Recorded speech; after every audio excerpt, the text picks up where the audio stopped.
Act इस बात की इजाजत नहीं देता कि किसी भी समुदाय के रिलीजियस प्लेस के नेचर को और कैरेक्टर को तब्दील किया जाए।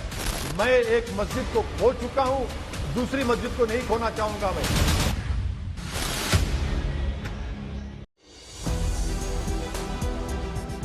नमस्कार, मैं निधि मिश्रा और आप देख रहे हैं 4 PM। जैसा कि आप सभी जानते हैं कि लंबे समय से धर्म की नगरी काशी में जहां एक और काशी विश्वनाथ मंदिर और ज्ञान व्यापी मस्जिद को लेकर लगातार विवाद चल रहा है। लगातार तमाम तरीके की तस्वीरें सामने आ रही हैं जहां एक समुदाय की तरफ से ये कहा जा रहा है कि ये फुहारा है, कहीं दूसरी तरफ ये कहा जा रहा है कि जो ज्ञान व्यापी मस्जिद में मिला है वो शिवलिंग है। इस पर लेकर लगातार विवाद चल रहे हैं, तारीख पर तारीख आ रही है, अदालत का फैसला।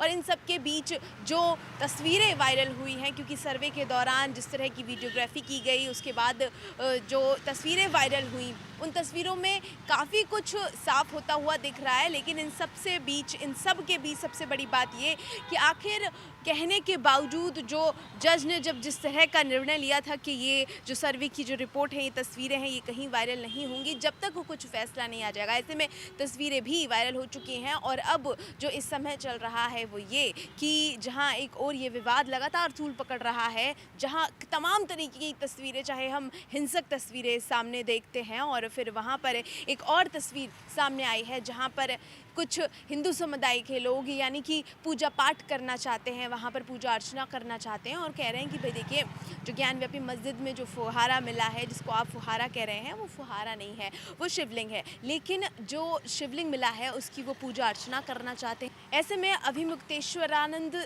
जो संत हैं वो वहाँ पर पहुँचे हैं। पहुँचने के बाद उन्होंने इस बात की ज़िद भी की है कि देखिए, मैं यहाँ पर आया हूँ और मैंने पूजा अर्चना की बात कही है क्योंकि मैं करना चाहता हूँ, और जो शिवलिंग वहाँ पर मिला है वो उसकी मैं पूजा अर्चना करूँगा। और इस बात का विरोध भी किया गया क्योंकि मौके पर देखते हुए, क्योंकि कई तरीके के जो विवाद भी सामने आ सकते हैं। ऐसे में पुलिस फोर्स वहाँ पर जमकर तैनात है, कई तरीके की तस्वीरें, किसी तरह का विवाद ना हो इसलिए वहाँ पर सुरक्षा जो है टाइट कर रखी है। लेकिन ऐसे में वो पूजा अर्चना करना चाहते हैं और इसके साथ साथ उनका ये भी कहना है कि देखिए भाई, जब हम किसी को पूजा करने निकलते हैं, किसी की पूजा करने निकलते हैं, तो जब तक वो पूजा संपन्न नहीं हो जाती है तब तक हम भोजन ग्रहण नहीं करते। अनशन पर बैठ गए हैं, क्या कुछ कह रहे हैं, छोटी सी झलक दिखाते हैं आपको। से निकलने की एक व्यक्ति जा रहा है तब भी हमको रोक लगाई जा रही है। भारत देश में सनातन उत्तर प्रदेश में काशी नगरी में भगवान विश्वनाथ के स्थान पर भगवान प्रकट होकर के दर्शन दे रहे हैं, लेकिन आपको पूजा करने का अवसर नहीं मिल रहा है। निकलने की एक व्यक्ति जा रहा है तब भी हमको रोक लगाई जा रही है। भारत देश में सनातन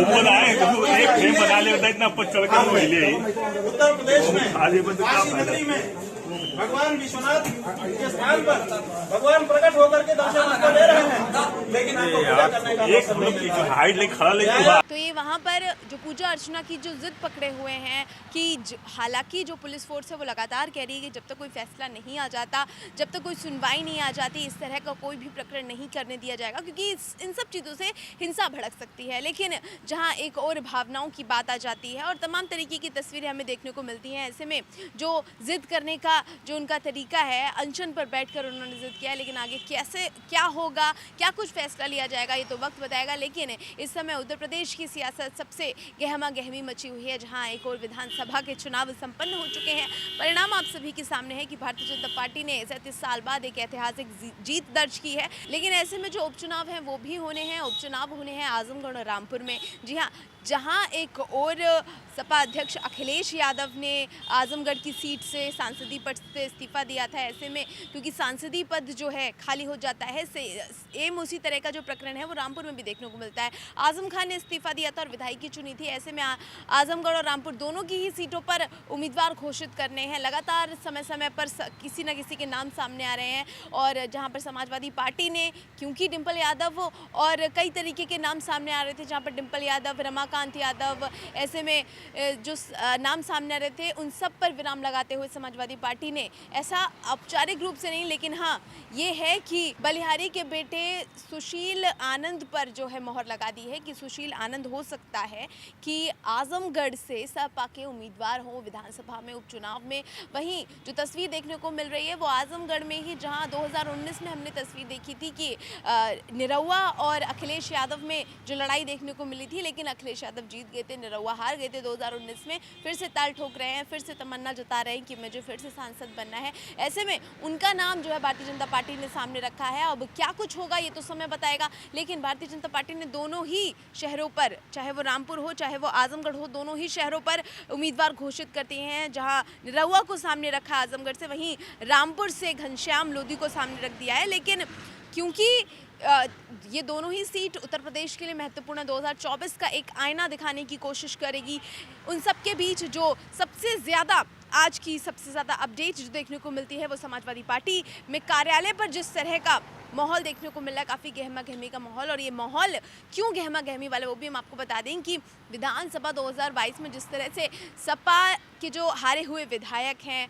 अब क्योंकि सब कुछ सामने आ गया है, सभी पार्टियों ने अपनी हार की समीक्षा कर ली है कि आखिर जो हार हुई है वो कहां पर, किन बूथों पर, किस कमजोरी के कारण हार हुई है। लेकिन सपा अध्यक्ष अखिलेश यादव ने जो है समीक्षा नहीं की थी, लेकिन अब उन्होंने समीक्षा की शुरुआत की है।